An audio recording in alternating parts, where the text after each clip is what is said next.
about bank transfers? No, You don't use them? Yes. Barbara, do you use mobile money, bank transfers, and digital I payments? mostly use mobile money. Strictly. Not strictly.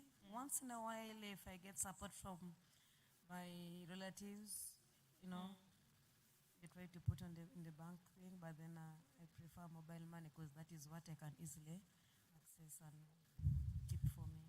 Nyadoi, you've heard of bank transfers, mobile money, digital payments. Do you use them? I use both. Use both mobile money and bank transfers. Yes. And they're easy for you to actually go through the day, go through the month, go through the year. Very easy. Wow. Well, ladies and gentlemen, allow me to invite Nicholas to actually get up on this stage. And he actually has a piece of information reminding you that this right here is the 2022 Digital and Financial Inclusion Summit. And of course, this is the first panel.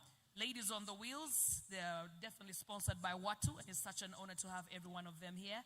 And you too as well. Nicholas, you're very much welcome. Thank you, Bizo. Good morning, ladies and gentlemen, and welcome to the 9th edition of the Digital Impact Awards Africa, the Digital and Financial Inclusion Summit. My name is Nicholas Kalunja, and I'm the Chief Operations Officer of High People. On behalf of the High People family, we welcome you all for coming today, for keeping time. Yes, we are late by about 10 minutes, but we have kept time all the same. We are happy you are very smart and happy to interact with everyone. This first panel has been sponsored by Watu Credit. It's a very critical panel for us because we believe that an economy that includes everyone benefits everyone. And also believe that for financial inclusion to be achieved, we must focus on people at the bottom of the pyramid. Last year, those who were at Mystery in 2021, we had an informal cross-traders panel which discussed issues pertaining trade markets and the challenges they are facing. And I remember that year, Letsego was very interested in the panel, and they gifted the ladies with 3 million as startup capital, which they shared amongst the 5 of them to improve their businesses. We have been having feedback from them because we kept following them, and they are progressing. One is from Wandegeya market, one is from Kalere market. We are from 5 markets. I may not remember them offhand. So today, like you have seen, we have had women border riders. This is another key area because the border business employs so many people. But of course, there is bias that riding is main business. I understand a platform like Safe Border on over 30,000 riders, the ladies are just 4. You can imagine. But again, these are not from Safe Border. They are riding from different places and doing well. Because Watu Credit sponsored the panel, they are gifting them with brand new helmets and reflectors. But of course, any other generous company, we have the UCCED, we have MTN, we have Airtel, we have like 8 banks here, we have Private Sector Foundation, we have Sun Details, we have Trademark East Africa. So many organizations are here. We also have High People. So whoever is interested in helping these ladies, they are here. You can help them in any way possible. But yes, to start with, Watu Credit has given them reflectors and helmets, which I'll request Becky to hand over to each one of them as we proceed. Becky, please. Thank you. As Becky hands over the helmets to the different panelists, Becky is our activations coordinator, and she was the one in charge of coordinating this panel. She's in charge of looking for the ladies, where they work from, interview them to confirm that they actually do that work, and recommend that they are brought on the panel. She brought 9 ladies this year, and we shortlisted 5. So thank you, Becky, for the good work you have done. Thank you to the ladies. Thank you to Watu Credit for the startup capital for security and safety that you are giving the ladies. As Becky continues with that, the next panel should be getting ready. It will be hosted by Rita Cabanyolo. It is instant and inclusive payment systems. Why are instant and inclusive payment systems important? How do we build national instant and inclusive payment systems? Thank you very much. We welcome you to the 9th edition of the Digital Impact Awards Africa. We thank you all for coming. I know there still a few empty seats because we are all booked and their owners are on their way coming, but we shall continue. Becky, are you done? Yes, we are going to do a group photo for the ladies. I will invite a representative from What to Credit to be part of that photo. What to Credit, you are state somewhere. Kindly, please, come and be part of this very important photo. You don't know the journey you are beginning for these ladies. You don't know what success they are going to benefit, they are going to get after this, but we know what is going to happen. We are going to ask the ladies to stand with the moderator, and the person from What Credit should also stand in between. Thank you. Phenon Records, as they take the photo, give us a video. Yes, as the video comes, when this event ends today, we are changing the setup because we have another event at night, the 11th edition of the High People Music Awards, again organized by High People in this same venue. So whoever is here and loves Ugandan music, you want to come and celebrate the Grammys nomination with Eddie Kenzo is going to be here. You want to watch David Utaro is going to be here. Fik Fameka, Winnie Nwaji, Wyke Bender, Bebe Cool, Nava Gray, Kenneth Mugabe, to all those that love live music, you know all those musicians. They are going to be here today from 6 p.m. to 11 p.m. Don't miss. Thank you very much, ladies. Fenon, give us a video by Eddie Kenzo, briefly. Thank you. Thank you, ladies. Thank you, thank you. She can use one of those microphones. Serena Hotel. Please go, let's support our own. Please allow us say a moment, Fenon. One of the panelists wants to say something. Yes? Please allow us say thank you and thank the traffic officers, especially the ones who always support us on the road, and the border riders, the men anyway, who support us on the road. Allow us say thank you and God bless them. Thank you. Thank you very much. You can go out with your moderator for a group photo. Fenon, get me the video of Eddie Kenzo or David Utalo or Fik Fameka briefly as the next panel gets ready. This is Eddie Kenzo. I'm here to I would like also to say thank you for all those who really cooperate with us on the road, who said you would like to encourage women. We are really grateful. Traffic officers, like for example, me in lockdown, I took a lady who was in labor pain in the hospital. It was 11 at night, and really the traffic officers cooperated, and the lady gave birth to her child. Is now, it's like 3 years there in Zambia. So we are really grateful for the cooperation. Well done, well done. Thank you very much. Not forgetting to thank Wato Group and IPO. Thank you, thank you. Really grateful. Your message has been well received and well heard. You have thanked the traffic officers. You have thanked the men that help you. You have thanked What Credit and High People for organizing this panel. Thank you very much. Fenon, pray for me the video of Eddie Kenzo, briefly 20 seconds, and David Utalo. Thank you. This is Eddie Kenzo. I'm here to remind you that it is High People Awards at Serena Hotel. Please go, let's support our own. Uganda to the world. See you there. Kabisika ndagala konna tukanya kaomerera. Yo, it's me, your boy David Utalo. I invite you to 11th edition of High People Music Awards on 18th November, this very Friday at Serena Hotel, Kampala. Many artists from different countries are going to perform, are going to be there across Africa. So be there on 18th, this very Friday. I'm going to be there too. Positivity, Toileta. Yo, what's good, my people? It's the freshest nigga around town, King Kong for Maker. And I just want to let you know that on the 18th of November, I'll be performing at the High People Music Awards at Serena Hotel. See you there. Pull up. It's going to be massive. You know how we do it. Momazina Malaron, teacher. Look.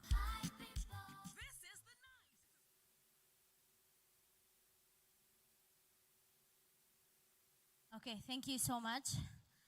Hello, ladies and gentlemen. You can as well go onto the social media platforms.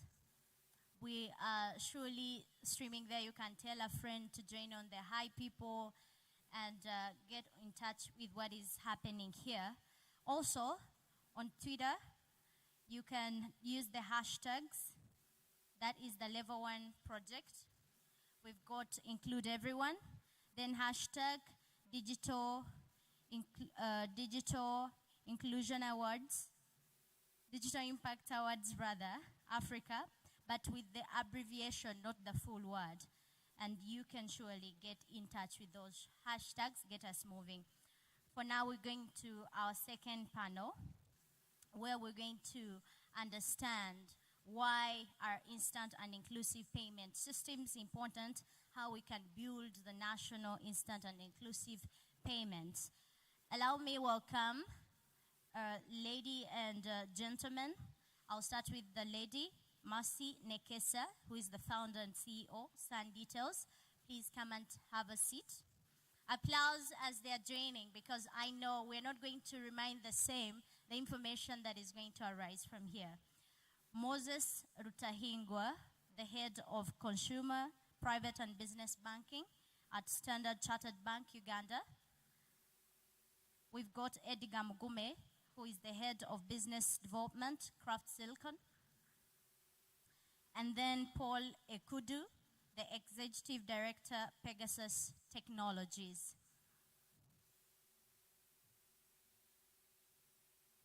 Thank you so much for coming through. I know some of you are wondering why are we going to have this panel. I know the speed at which the COVID-19 pandemic has brought in e-commerce, it has accelerated the way how we transact now. But we're going to look at how the effectiveness of the payment systems, how they can really be upgraded to include everyone in this country. My name is Rita Caballero. I'll also take a seat there.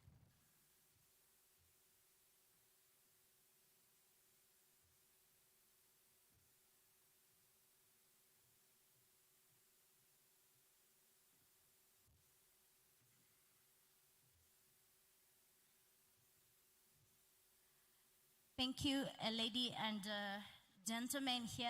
I'm so happy that I'm going to interact with you, and you're going to change so many lives around in this room, even across the world.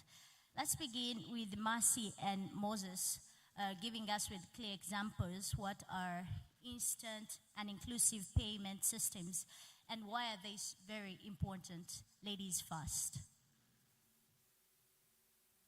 Thank you. Instant and inclusive payment systems. I'll just start with defining an instant payment system. So this is where you're able to transfer money from one person to another instantly, ideally within less than 24 hours. And typically, for example, banks, if you're to transfer money, sometimes it takes 3 business days for a person to receive. But with instant payment systems, for example, mobile money, PayPal, Cash App, Venmo, those are examples of instant payment systems that make it easy. When we look at inclusive instant payment systems, these particularly cater to also low-earning consumers. So there is a barrier to entry. So for example, PayPal, you will need to have at least a smartphone to access the app. But with mobile money, for example, that's inclusive. So you don't even need a smartphone, you just need a cell phone. And this is where I think the beauty of, and also the value and importance of these inclusive payment systems come in, because one, for example, companies like mine, Sun Details, we collect payments from users using mobile money. So we're now opening up a different sector of commerce and companies who build onto the infrastructure of payments. Can you imagine having to pay for a service and you have to go to a brick and mortar shop? That will be harder in terms of barrier of entry for users. But now when we have these inclusive payment systems, it's easier for them to access services. The other thing also is it protects business people. So one, when revenue is collected, like I think the previous panel said, it's better for them to receive payments online, because when revenue is collected, one, you have traceability. So that makes it much easier for you to track, okay, the revenue coming in, how much is it? And it also prevents theft. So if I gave you cash, between here and let's say Ginger Road, it could get stolen, it could get lost.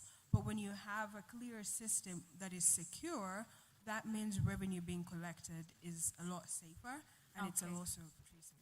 Thank you so much, Mercy. Let's hear from Moses what you've got to say about what instant and inclusive payments are.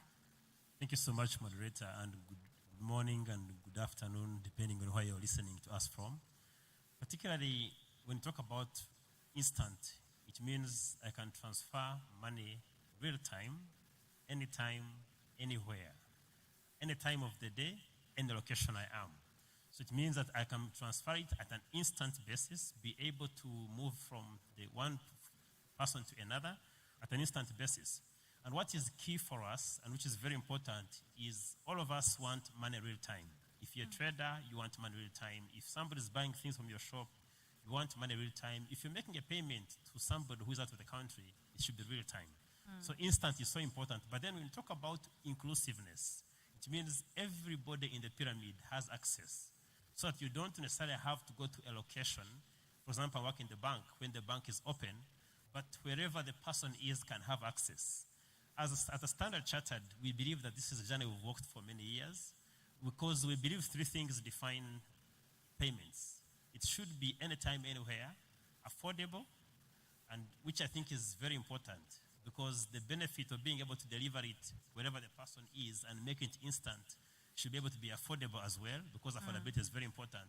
Okay. But the most important is reliability. Can they be able to depend on your systems anytime they are, wherever they are? So we believe that instant, most importantly inclusive, is very important. And I know we've done a lot of work in the last couple of years to be able to mirror the expectations from customers and users into our ecosystem to enable them to be able to transact wherever they are, and not only transact, but also do any service they would require from a financial institution, Okay. wherever they are. Thank you so much, Moses. Let me hear from Paul and Joseph about what direction should policy makers put into place rapidly to make sure we scale up instant and inclusive payment system. I'm going to start with Joseph on this one. You can share with us what direction should policy makers put in place to rapidly scale up instant and inclusive payment systems. Joseph. Sorry, Edgar. Thank you, moderator. Of course, the journey to make payments very inclusive, I think, starts with making them affordable. So the need to have a regulation that supports affordable payments needs to be passed right from the regulators by, of course, creating a very cheap way to have all the different players in the sector develop solutions, but also to push for interoperability. Because I think the interoperability is what has made solutions become expensive. I mean, if I'm using, let's say, for example, Airtel money and I want to transfer to MTN and I have to pay a high cost, then I would resort to using cash, which ultimately kills the whole objective of going digital. So I think one of the key things we need to focus on is to make it interoperable. And once we have that in place, and of course we have to do the full work of that interoperability, in a sense that we have to put a uniform ground, which is a switch, in place, whereby every vendor can compete on an equal playing field. And if that is in place, we should be able now to develop solutions and put tariffs that encourage competition. And no competition will always drive the price down. And ultimately, the final user, the last mile, will benefit from a low cost. And it will become a digital ecosystem which everyone is comfortable to use without having to worry about losing so much money in translation between different providers. Okay. Yeah, so in my point of view, I think what we need to focus on in terms of regulation is have a uniform place for development, which sometimes we refer to as a sandbox, but then push all the different players to cooperate and interchange information at nearly no cost. Okay, thank you so much for your submission. We're yet to hear more from the panelists here how we can really do that in the sandbox to be effective. Let me hear from Paul what you have to say about that. Morning. I Morning. completely agree with the panelists on this issue. I think maybe to add to what Edgar is saying, whereas we want to have instant and inclusive payments for everyone and we want proper regulation, we have to taper that off with encouraging good behavior in the industry. We must enable players who have already invested in the business to compete amongst each other without drowning out the new participants. New participants must face low barriers to entry to enable them to play in the space, but we must also hold them to world standards. And that's a fine line that regulation is going to have to play, and maybe financial sector leadership is going to have to think alongside the regulators. And to that extent, I think we need to consider forums such as this, and we congratulate the folks at High People for putting together forums like this that allow the players to talk amongst each other. This is a new industry for all of us. I agree with what the panelist on the Mercy said there. We're really talking about the transfer of value. Cash is a big competitor for all of us here. So let's agree to work together. Okay, thank you so much, Paul. I'll get back to what Joseph was highlighting about the sandbox and the interoperability along there. Let me hear from, that is Paul and Edgar again, what you have to say about how should we build a regulatory sandbox to support the instant and inclusive payment systems. How do we design a very one leveraging level one project principles? Thank you. So from a viewpoint, I think to build an effective sandbox, we need to first of all begin from the basics. Who should own this sandbox, first of all? That will help give a leveled ground. So in a perfect situation, would expect that the regulator would take this on to be the lead to create the sandbox and control who integrates to it, who transfers data through it, and who can use it. And then we need to make it, first of all, it needs to be affordable, if not cheap. Because the whole idea behind the sandbox is to create quick and cheap way to integrate. So if we are to build a sandbox as Uganda for the tech people to integrate through, then we need not to forget the principles as to why we need to have it in place. So we need to, first of all, establish true ownership, which should be unbiased and not someone within the same space, which in this case, personally, I would think the central bank would be the best person to own the sandbox. And then thereafter, ensure that it is free and fair for anyone to actually interact with. In that way, then no one will see the need to begin putting high costs around their solutions and whatever it is they want to push there. Thank you. Thank you so much. Moses, what do you have to say about how can we make sure we build a very effective regulatory sandbox to support the instant and inclusive payment systems? Thank you so much. I think I'll first add just two additional points on regulation. First of all, commend the work that has been done by the regulator with the implementation of the National Payments Act and the regulations. That has provided space for many financial sector players to compete and be able to have a firm framework they can build on. We have many fintechs which have been licensed in this particular year in particular, and which shows that the confidence in the industry is growing because regulation also helps provide confidence. And most recently, the regulator has also added on consumer protection guidelines, which are so important to ensure that the consumer is not only using the platform, but they are using it in a secure and safer way. And they have also added in a requirement for providers to not only solve issues in time, but also be able to train and move with the consumer, which I think is very important. And sandboxing is very important because regulation will always be behind innovation, because that's a general principle all across by the global, not only in Uganda. And so they need to be able to provide a sandbox is very important. First of all, having it is good, and I know we have around possibly 6-7 people in Uganda who are currently testing on the new sandbox.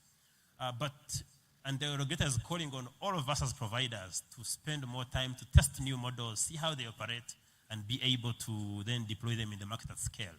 What can make it work, first of all, is appreciation from the providers, from the different innovators, used as a channel within which to test. Because it can be there, but when there's no appreciation, then that's not, it won't be of good use. But two, the cost is very important. How do you make the structure of sandboxing easier, lighter, so that if you're deploying a new model, but actually you're simply testing before implementation. So definitely making it simpler to test will be very key, and cost and requirements should be simplified to make it easier for people to test new models. Okay. Thank you so much, gentlemen, for sharing. Just that I'm missing out one item that my ears would want to hear. I very well welcome the ideas of the sandbox that have been there, but when we don't set time for ourselves, that this is going to be achievable during this time, for sure, well, I think sometimes it's a waste of time. But let me get to Mercy and then Joseph to share as well, because we know most e-money accounts focus a lot on payments with limited saving, and then we've got credit or insurance offering associated with them. How do we improve this using the instant and inclusive payment system approach? So, first of all, I think the idea of instant and inclusive payment systems in a way sets the stage for some of these products. Because you can imagine if you had, let's say, a savings as a product and then also insurance. But what limits are you going to set for what accounts? So first of all, instant and inclusive payment systems gives us a chance to observe what is the behavior of the consumers who are using these instant payment systems. So for example, mobile money, right? Right now we have a cap, I think, at 5 million Ugandan shillings, I think, for MTN or Airtel.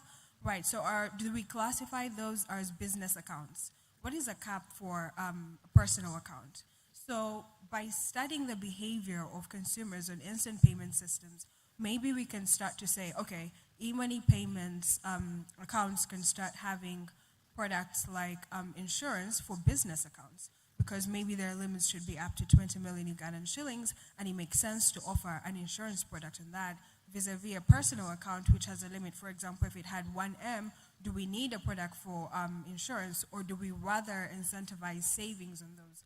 So I think instant payment system sets a really, really good stage for us to build on this infrastructure, because it allows us to study the behavior of consumers and then most importantly tailor the product. Because also the other side to it is you don't want to sell a product or provide a product to consumers you do not understand, because it will have low usability. So when we say limited, because these products do not exist, from my point of view, I think we're right on time, because we've established a baseline with instant payment systems that has been able to help us collect data, and now we're well set to get into the next stage of figuring out what products are more useful for consumers. Thank you so much. Joseph, let me get to you on this one. Share with us how can really instant and inclusive payment approach help in the focus of payments away from the e-money. Yes. Sorry, repeat the question. Sorry? Could you repeat the question? Oh, Joseph, if you can share with us on two, because we have seen most e-money accounts focus on payments. So how can we use instant and inclusive payment system approach to make sure we effectively develop this otherwise? So, my name is Paul, by the way. So Sorry about that, Paul. I think that the opportunities are endless. I work for a company called Pegasus Technologies, and we, for the most part, facilitate payments in this space. The question we have to ask is, why is it important to transfer value? Most times when we're transferring value, it's because we're going to pay bills or we're going to settle outstanding amounts. So these payment protocols that we are looking at under the IIPs allows for more people to make payments, to make to make their lives better, whether it's from school fees to rent to electricity to other utilities, or even peer-to-peer payments. We're talking about a whole world where a new, what should I say, a previously untapped market gets to play in the economy. It's small beginnings, but when we think about the extent to which the digital payments have impacted our transactions, we're only talking about 16 to 20%. So in terms of where this can go, we think it can go everywhere. Okay, thank you so much. Moses, you can share with us on this one, and then I move to Paul again for the next one. If I got your question right, you're saying beyond payments, what more can we do with instant, beyond e-money, what else can we do? And my reflection comes on all of us who are here or wherever you could be. You have one need, more needs than a provider can meet through an e-money version only. The element would be, what sources of data do we have that can enable us to be able to follow your lifestyle and be able to build solutions that match your lifestyle wherever you are? So that's, I think, the biggest part will be for us to identify data points that can be able to help us think around the customer entirely. I could need airtime, I could need a DSTV payment or a pay station payment, or I could want anything else. How do we build data points? I think becomes very important. And I know every regulator, every person is pushing for us to increase the source of data available.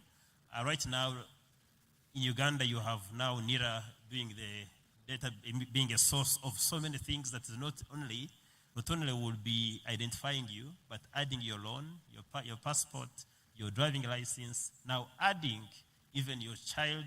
So it means that there are more sources of data somebody can use to be able to think around. And I must commend, we have UCC, and when you are in the room, the work they have done over the last 20 years to build a baby that all of us can now use and learn a lot more on, because we now have so many data points through telco that we didn't have 20 years ago. And so we have data through telco, but on banks, I work for Standard Chartered, we have customer data that we believe we can use a lot more. And our customers now, we can predict what product they will get, if they have a loan, when they will need another one. We can predict when they will do a payment, and we must make the communication then relevant for them. So in my view, data will be very important to be able to enable us tap into the customer ecosystem and be able to offer relevant solutions as much as possible. Okay, thank you so much. Let's now hear from Edgar and Paul to tell us on what partnerships should participants really engage in or put in place to make sure they achieve the IIPS, that is the Instant and Inclusive Payment System. Should we go private? Should we go public? Let me hear from Edgar, first of all, to let us know which one to work with. Thank you. Yeah, so I would go for a partnership between the private and public. And I think the reason is that when the public is involved, it means more of the government, and they'll foster and put an enabling environment for the private to thrive. And there are a couple of partnerships that I think some already began, and some can still be taken on. So we are talking about inclusive payments, but we also need to know that at times what we use as the instruments or tokens to deliver this inclusiveness may not be cheap. For example, if you want to go e-money, we use mobile phones. The typical low earner, the typical person we're trying to target in this inclusiveness may not afford a mobile phone. I mean, it may seem something very easy when we're in this nice place with AC, but deep down there in the village, a mobile phone is not cheap to own. So if the private and public partnerships in form of maybe the telcos partnering with the government, maybe the Ministry of ICT and the like, to extend affordable phones to the low earners and the like, it would encourage them to actually embrace the digital technology or foster more cheaper solutions around card-based and the like. So For me, I would look at the partnership between the private and public sector, and of course, also knowing that like most was saying, there's been a push to support the ICT developments by the government, but then I think the collaboration from the private sector to bring in the resources and the like would complete the final mile to deliver the solution to those low earners at unaffordable costs, mainly around the tokens of these other instruments to use in this particular digital world. Thank you. Thank you so much. Paul, what do you have to say, private or public? I think from my perspective, everybody is a stakeholder in this business. We're talking about peer-to-peer, peer-to-merchant, and government to peer. So government must embrace digital forms of payment to promote access to financial and the financial benefits of playing in the economy for those who do not have means. We have to be all very deliberate about accessing the other 80% of the people in the economy who continue to transact, they're just not visible. So partnerships must exist, whether it's public and private, whether it's social or capitalist. And I say that with an asterisk because at the end of the day, the players in this market must be incentivized to make money, but at the same time to encourage innovation. So if regulation comes and makes it very, very flat and the players can't actually make any money, then you discourage innovation, you discourage investment. So it's a thin line where everybody has to understand that most of the market is still out there. So short-term sacrifices will lead to better gains for everybody in the market. Thank you. Thank you so much. We've got less than 6 minutes to go. Mercy, you want to say something on that? Sure, really quick. So In seconds, because you've got 1 minute for your next question. Sure. Just something really small that I didn't really hear being said, but I think it's important. Awareness about the services that exist. So for example, every time I go to stores, they ask me, like if I want to pay using mobile money, they say, oh, is it Airtel Money or Momo Pay, right? But we have players who are aggregators in the market that can really solve that problem really well in the sense that you don't have to distribute to two different channels, which causes friction in payment. So I think even just the merchants and the consumers who are private, completely private, if they know about the services they provide and the solutions that they have, incentivized by profit, I think that can go a long way in scaling instant payment systems. Okay. Maybe I would choose both, like the gentleman, because if we go private alone, I see transaction costs being risen day by day. But let me come to that. Mercy, tell us how we can reduce transactional costs and strengthen interoperability across the financial service providers.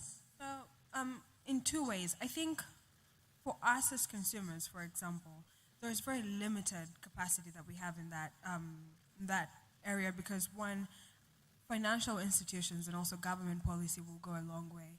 For example, we recently saw that in Tanzania, I think the government passed a directive that mobile money transactions go back to zero cost, which really, really incentivized more commerce in terms of activity. When it comes to us, so for financial institutions too, my God, banks, oh my God. Do you know sometimes printing out a bank statement could cost up to, I think, 15,000 shillings per page? The other time I was at the ATM and they told me you have to pay to remove money. If I went at the counter, I still have to pay. And I asked the lady, I said, well, a mattress looks like an idea right now because if I bring it to the bank, the costs are so high. So I think from financial institutions, how do we look at reducing costs? Then also from like government policy, how do we look at fighting that most of these transaction costs that consumers experience are reduced?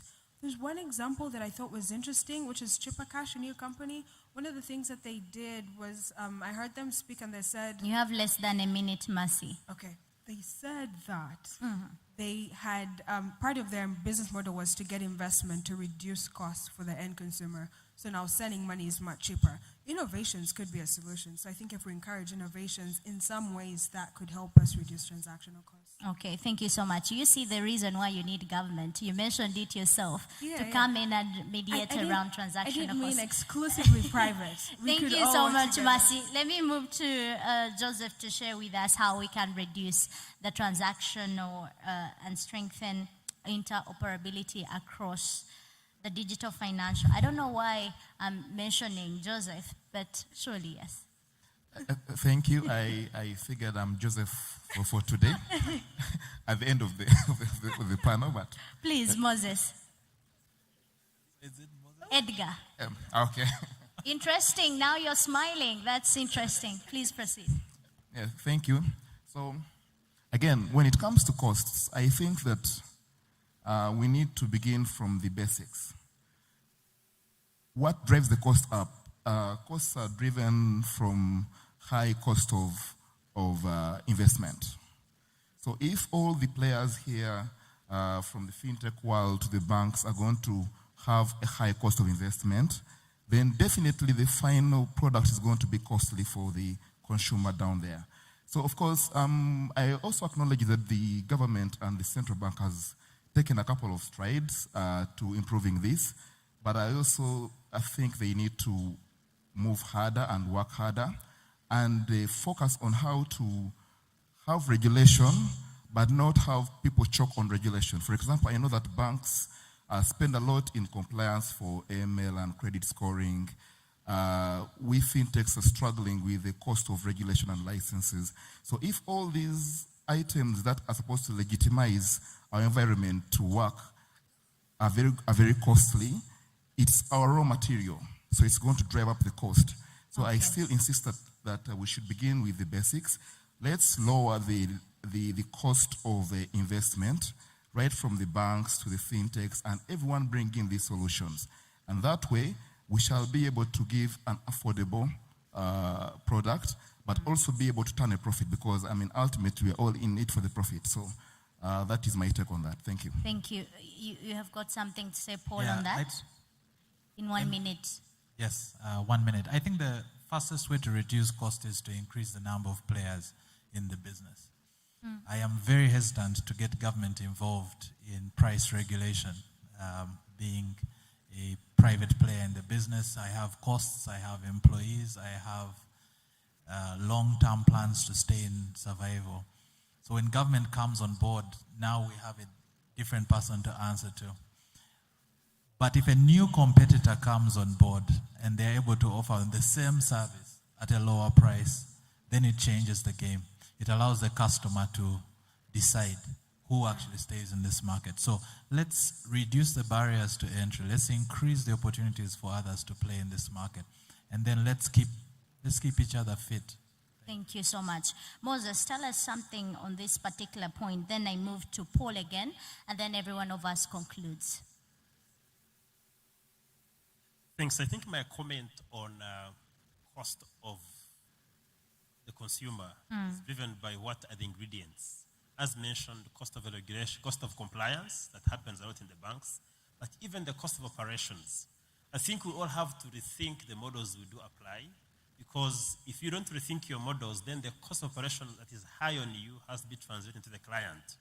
An example, many years ago, we made a decision as an organization to focus on making technology work and then reduce our network. But definitely the market came to us saying, why are you closing branches? But the decision was based on, if I can make my costs lower, then I'll be able to get that value to the customer. Right now, our customers on board digitally don't pay any fees. How else do we make money? It's a good question all of us should ask ourselves. But the other way is how I can make money as an organization. But the benefit in the reduction in my cost then translates into the consumer, my cost of operation. So I think all of us have to rethink our models, rethink how you make money, rethink how you spend how you deploy your resources, and finally, the cost of technology is still high. The cost of establishing something new in our markets is still quite high. So we need to improve the expertise we can tap in that can possibly be shared across different providers and make the cost of operations of an organization lower. We should give Okay. a chance to play a lot more as players and give more value to the consumer. Okay, thank you so much. Ladies and gentlemen, we have used all our 30 minutes. Let me borrow 2 minutes, please, Nicholas, and then we can conclude. For sure, a question of strengthening transaction costs can never be, I think, just come to a conclusion, because the end user, we need fair and very low costs. At the same time, you need to make profits.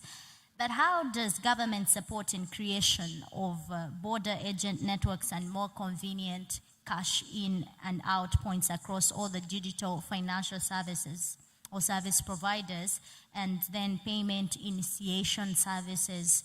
Do we need this as a market, Paul? Share with us. Yes, I think there are things that government can do. The establishment of a national backbone, national infrastructure would go a long way to reduce costs for players in this market. The encouragement of fora such as these, in which government actually pays attention to proposals from players within the industry, the lower barriers to entry into the sandbox, supporting players in the sandbox would allow us to encourage innovation in the space. There are so many ways government can be a part of this, but I think without the active engagement of private sector in determining the future of this industry, we can't go as far or as fast as we'd like. So fora such as these are really a good platform in conjunction with government to get this industry off the road. Thank you so much. Ladies and gentlemen, please allow me ask you the last one. As you're giving your conclusive remarks, also highlight initiatives or what we can do, what can be put in place to make sure we accelerate the electronic payment acceptance around the country. As you're making your conclusive remarks, I will very well appreciate you to encounter that question. Thank you. Mercy.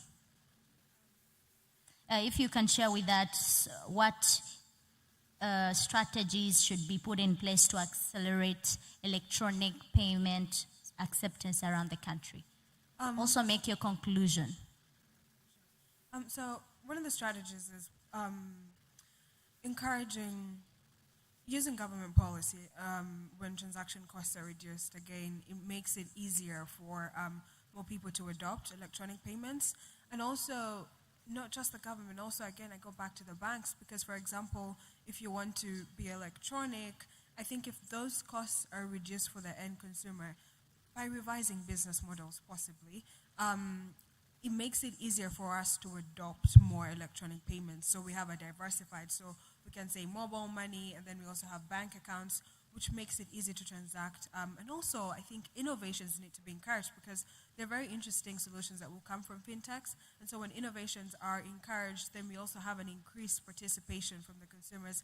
And I think in conclusion, also awareness and sensitization, because sometimes there's friction when it comes to the end consumer. I mean, is my money going to be safe if I put it somewhere there? And so part of that has to go into, like, we need to teach each other the awareness of, no, this is good, this can be safe, and also for us as fintechs, it's imperative that we make sure that people's money is also safe on our platform. Okay, thank you. Moses.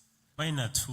One is, back to your question, ensure that we carry the consumer along the journey, because the consumer is so important in all this. Educate them, teach them how to be secure, because cyber and digital retail fraud is a big hindrance towards being able to have many of our customers accept it.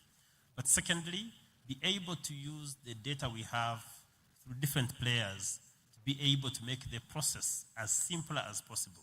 It's like 1, 2, 1, 2, instead of giving like a whole list of menus somebody can go through.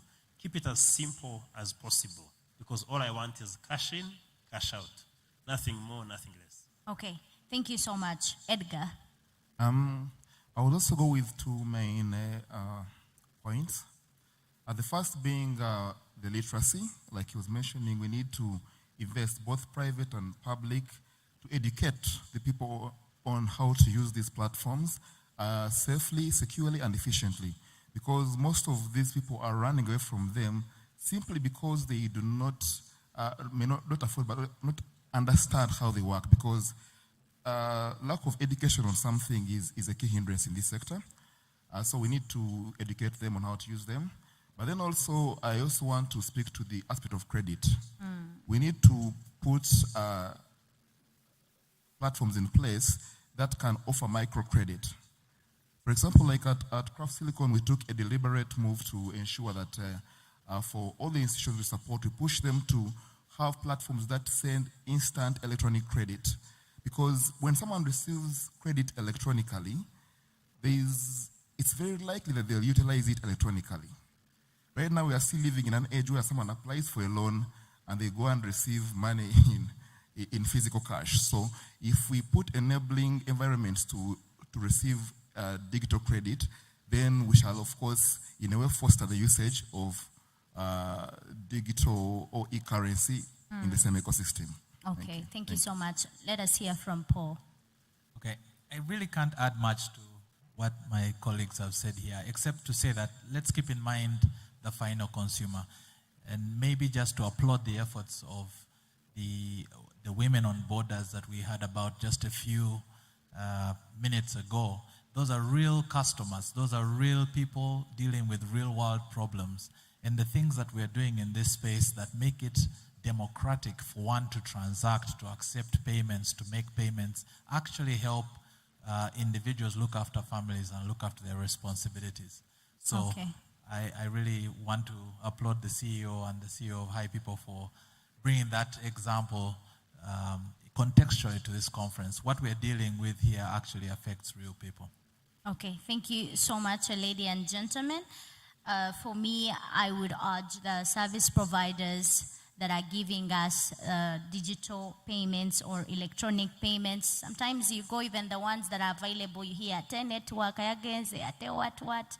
So service providers, if you can coordinate with whoever can make it possible for everything to be positive, we shall appreciate. Thank you for the discussion.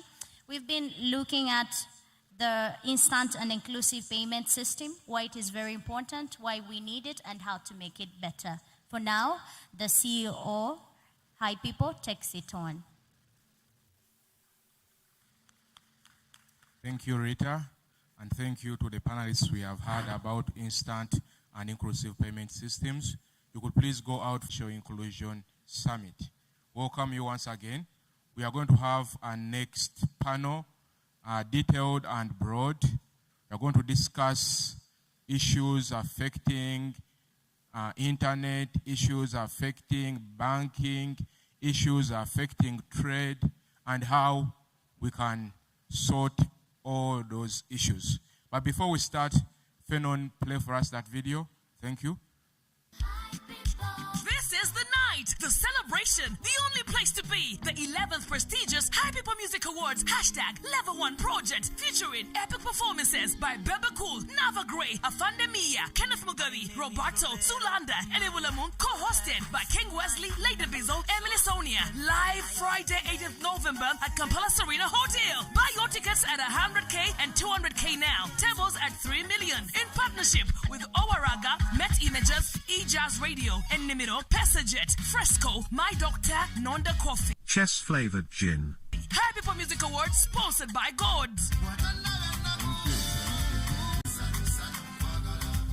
Thank you very much. Yes, the next panel is winning from the boardroom. What can C-level executives and business leaders do to ensure that digital and financial inclusion is achieved? This panel is presented by Bere Beauty. Bere Beauty is a graduate from High People Women in FinTech Hackathon. We do an annual Women in FinTech Hackathon where ladies come to innovate and develop products. Among the products that have since gone to the market is Bere Beauty. Fenon, please get us the video of Bere Beauty before we gain further. Thank you, Fenon.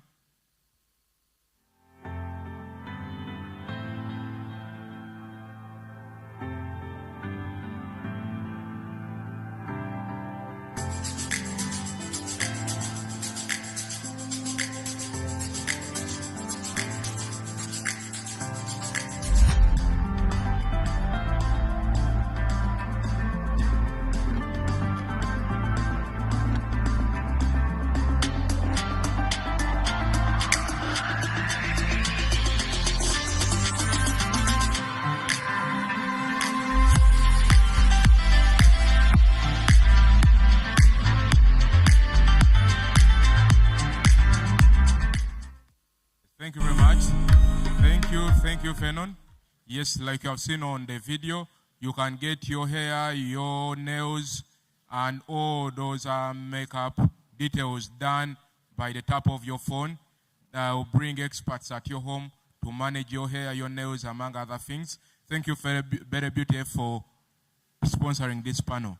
Ladies and gentlemen, allow me to introduce the panelists we have for this panel. To start with, we have Lydia Nakamia, the head digital banking and pay bank. Thank you, Lydia. We have Anna Nambo. People for putting this together, because this drives the business that we are in.